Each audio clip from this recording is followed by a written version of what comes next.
Let's talk about Donald Trump, because that's always fun. Trump. All right. Trump.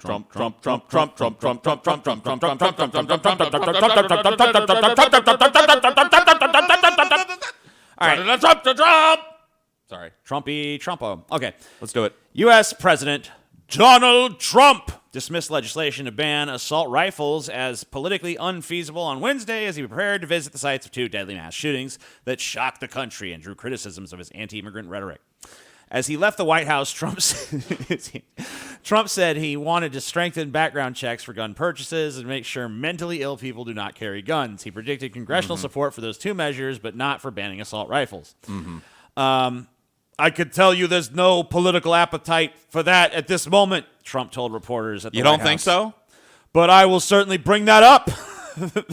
He must have been hungry. He says appetite twice. Oh, there's Three a great times. appetite. 3 times. Very strong appetite for background checks. Listen to this. Appetite. I can tell you that there's no political appetite for this at this moment, but I will certainly bring that up. There is a great appetite, and I mean a very strong appetite for background checks. Hold the pickles, hold the lettuce. Assault weapons bans will upset us. The president faced an uncertain welcome on Wednesday in Dayton, Ohio, where 9 people and the suspect were killed in a rampage early on Saturday, and in El Paso, Texas, where 22 people were killed at a Walmart store on Saturday before the gunman was taken alive. What a fucking nightmare, dude. So basically, and I've heard, and I don't know if this is substantiated, but I've heard that there's actually shooting victims, people who were injured in the shooting, who are actively saying, like, we don't want Trump to come. If he comes, we're going to be like, fuck you, you're a piece of shit. They're not into it What are at they all. going to do? I don't know. How are they going to stop it?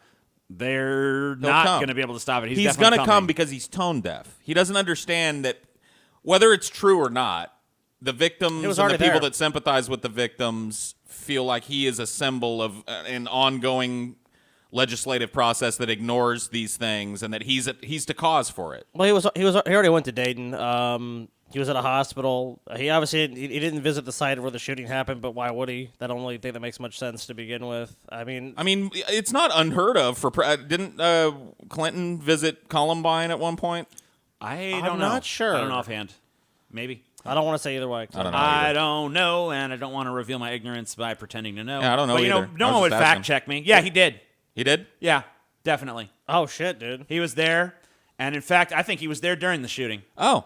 Do you think he was shooter. a third shooter? I think Bill Clinton was the mastermind behind the shooting, and he was in the janitor's broom closet jerking off while Eric Harris and Dylan Klebold shot them kids up. He's the head of the pyramid, you think? They were his acolytes? If you believe that, TJ. Monica Lewinsky was sucking his dick. He was ramming the janitor's mop up his ass. If you believe they acted to alone. stimulate his prostate. Your training's complete. Now go shoot up that skull. Go shoot it. Go. So beautiful. All right, so more Trump. Daily presidential track and poll. Let's see how Trump's doing. And, this is kind of crazy.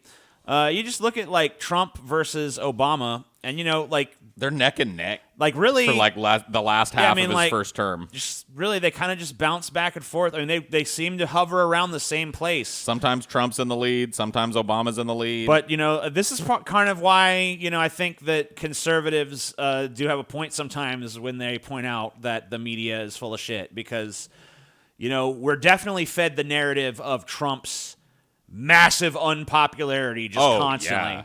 But you look at this, numbers ever, just right neck and neck with Obama for most of his fucking administration. But it's kind of like, I don't know. It just seems like the shoe just is on the other foot. I think. Trump, if anything, has what looks like a trajectory that's different from Obama's in that it's slightly up from what I can see. You know what I mean? It looks like he's actually may stand to gain popularity for a little bit, whereas Obama stayed kind of flat. Flatline. So I don't know, dude. Like, the whole fake news thing is one of the reasons why Donald Trump got elected. There's a lot of things like we're preaching to the fucking choir. People know it's bullshit. It really got me thinking, though. Not yesterday, but whatever day it was when we were talking about, we were looking at the political rallies and stuff. Yeah. Which good reminder for me to put that out to everybody as a preview. By the way, but yeah, we were looking at the political rallies of Donald Trump and just looking like, wow, look at the size and enthusiasm of the crowds that he's It was drawing immense, at this point. like insane to see. And we saw Bernie in San Diego, and Bernie packed out it wasn't a small crowd. It was, you said, like, but it wasn't Huey no Trump Lewis crowd. in the news. You saw in like a county fair. It had more people. It wasn't a county fair. It was out at an Indian casino in Lemoore, California. Indian casino, right. And it was Huey Lewis in the news in 2010 or so. Yeah, way past their or fucking 2008, somewhere around there. You know what I mean? Right. And the crowd that was there to see Huey Lewis in the news and whatever opening act they had was bigger than the crowd Bernie pulled in San Diego. Trump's crowd looked like a fucking, Kiss crowd I think or we a estimated- sporting event crowd. I think we or estimated something. it based on the capacity of the stadium and probably some like people. 17,000 About or 70 to something. 20,000 people. Those comparisons, I think, when you make them, they're right. Like a giant sold out Tool show or some shit. Yeah. But it's really kind of diminishing, I think. This is a political rally. Right. This is not a spectacle. This is like people that are sitting ass to ass for hours waiting to see one man speak. Yeah. I mean, It's fucking insane, dude. I mean, there's no analog I can think of in entertainment that would pack out an arena like that Well, that has any similarity. Obama fucking No, he did. attracted insane crowds when he was running. Even overseas, he would Draw draw huge. I think crowds. Obama still holds the record for people attending an American political figure's like speech or whatever. I think he had the biggest rally. His crowd inauguration ever. But was I mean, huge, really, too. that doesn't matter. But what it doesn't matters matter. is the But- American sentiment on Trump. And But these guys are both. It seems Well, like go we're down. Let's we're see kind what of living else. in the age of the rock star president. It feels like. right, This is just Trump approval versus disapproval. right. Okay. And you see, there's a one point where his disapproval almost went lower than the approval, but it really hasn't happened. But if anything, it looks like the gap is narrowing for Donald. Yeah. But unfortunately for Donald, it doesn't look like he's doing super great in a lot of these states that he needs California, to win. he's going to be doing. I mean, really he's well in. never going to take California. What are you talking There are about, some of Paul? these states that are deep orange here that Trump has no chance in. Well, confusingly enough, even though in the general election, red states are Republican and blue states are Democrat, it's the opposite in this map. So Right. the redder the state, the more they hate Trump. So California, he's down. He's 29 points down. I mean, he's never going to take any of 20 these down. West yeah, Coast states. the West Coast is dead to him. There's Right. there's no hope. Now, of that. here's the thing. The really interesting thing. What's the most interesting thing about this map to you, TJ? The most interesting things to me are I have one that just sticks right the fuck out, like a sore thumb on this map. is it Texas? Yes. Yeah. Texas being basically neutral on Trump. Yeah. Well, he has Within the margin of error of he has- these polls, I guarantee. He has slight approval. Well, yeah, he has six. That's what I'm points. saying. That's probably within the margin of error of whatever poll they use to pull this. Probably Usually 3 or 4. Usually the margin of error is around 3 I'm just points. saying, but like, he's the fact- he's not a dominant force in Texas. the fact that Texas is so close to possibly flipping blue will change the landscape of America in terms of politics. Well, here is a few more things that are interesting to me. It's interesting to me that all of these states that Trump won, like Wisconsin, They were and states Michigan, he wasn't necessarily supposed to win. Right, and he he's- hasn't delivered on the promise, especially in Yeah. Michigan. It makes So, hella sense to me that He's people not doing super great in polling in that state. about at this Ohio? point. Ohio, he's down 6. It could go either way still. It's I mean, Ohio is always going to be a fucky What's thing. what's till the- Florida at? Florida is really close. Yeah, that's almost neutral. He's as down well. 1. It's almost perfect neutral. What about our state, TJ? He's dominant here. Good. And Yeah. he's slightly more dominant in Mississippi What? than here, and then he's slightly more dominant in Alabama than Mississippi. So Alabama remains the redneckiest The state of all. stronghold for See, Trump. to me, this isn't like what you're pointing out here isn't bad news for Trump. It's bad news for whoever opposes Trump because they're going to have to make the counter argument to these states that flipped and these deep gray states that we're looking at here. They're going to have to make the we're better than Trump argument. And they're going to have to face him in doing it and all the money that he's going to get from all this popularity that he has. He's at Obama-level popularity at his reelection. He's going to be swimming in donations, capital, airtime, and look at the fucking Democratic field and tell me who's going to step up and stand up to that. Well, go down to let's see state trends. And they have demographic breakdowns. Right.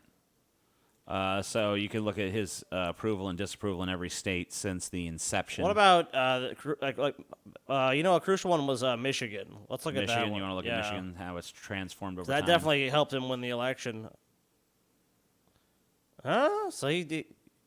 It looks like they kind of turned on him pretty quick, and it hasn't really changed much. 20 percentage points. That's crazy. Just really been kind of status quo for pretty much the entirety of his election. What about the demographic breakouts? Because obviously we don't have time to go through every state.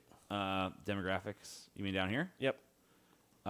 So a breakdown of which demographic groups are more or less likely to approve of Trump. Each of the below groups are sub-demographics among potential GOP primary It looks voters. kind of flat. Like, look, it's all in the 80s except for the 18 to 29-year-olds, which seem to hate him a little more. But everything else is in, like, well within the same zone. Yeah, so... It's like, seems like he's loved pretty universally. Yeah, so Trump... And who votes the least? Trump among potential GOP primary voters is loved. And we already knew from other polling that Trump is well-liked among Republicans. I mean, this is no fucking surprise. It seems like maybe in the younger Republicans, he's got a little bit more resistance, but not much. I mean, it's still like 80%. What other information they have? Like, it says see more demographics. They have anything about... Okay, so you can look at... A little more disparity here, I guess. So very conservatives. Rural Trump. versus, rural loves him. Under 50,000 loves him. What are his low points here? Moderates? So it looks like not moderates too hot don't on him. like him as much. They still love him, though. They still love him. 72% approval is pretty fucking... I mean, but if you look at his overall... his overall Republican support is tremendous. So Yeah. There's Pretty uniform. There's really no group in the Republican Party that's like, we are more against him or whatever. Yeah. Pretty much dead even between men and women. And look at how fractured the Democratic The field more is right interested people are in politics, it looks like the more they like him. Yeah, dude, we're in trouble. Well, I don't really lump myself in with Democrats or people that play politics, but just as a species, we're in trouble, guys. I think we're in trouble. I think what you're saying is we're in trouble because Trump is probably going to be president for 4 We're going to years. get 8 full fucking solid years of Trump. 4 in more total. years. 4 more years. And I don't know, dude.